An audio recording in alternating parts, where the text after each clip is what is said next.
पूज्य बापूजी के जीवन प्रेरक प्रसंग, संतों के सद्गुण ले लो। बच्चों, अब हम पूज्य बापूजी के जीवन का एक प्रेरक प्रसंग श्रवण करेंगे, जो संत मिलन संस्मरण साहित्य से संकलित है।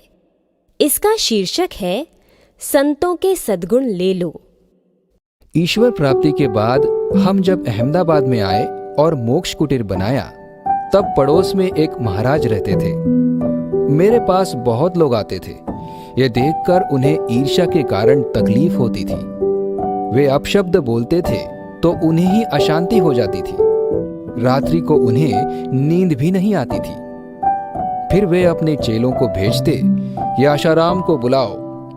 मैं शिवलाल काका को साथ लेकर उनके पास जाता। काका को कहता कि आप महाराज के सिर पर मालिश करो और मैं पैरों की मालिश करता हूँ। मालिश के कारण उन्हें नींद आ जाती। वे सुख से सो जाते थे। फिर कभी मैं नारायण को भेजता कि महाराज के लिए फूल फल मिठाई ले जाओ। यह सद्गुण मैंने ऋषि दयानंद जी से चुराया था। मैंने सुना था कि ऋषि दयानंद जी का यश देखकर कोई साधु उनको गालियां देता था, परंतु ऋषि दयानंद जी बदले में उन्हें फल फूल और मिठाई भेजते थे। तो उनका यह सद्गुण मैंने चुरा लिया। इससे मुझे बहुत लाभ हुआ।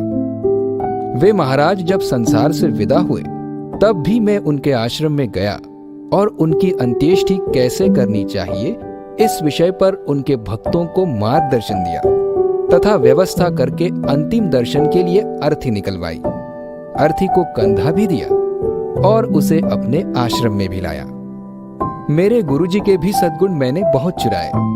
गुरुजी सत्संग में कहा करते थे कि एक महात्मा रास्ते से जा रहे थे तो कॉलेज के लफंगे लड़कों ने महाराज का खूब मजाक उड़ाया। दूसरे कुछ अच्छे लड़के महात्मा के पास गए और बोले, महाराज, ये लड़के आपका मजाक उड़ा रहे हैं तो आप इन्हें शाप नहीं देना, इन पर नाराज नहीं होना, आखिर बच्चे हैं ना, अकल के कच्चे हैं।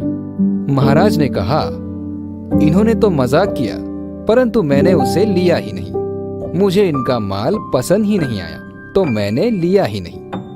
उनका यह सद्गुण मैंने चुरा लिया।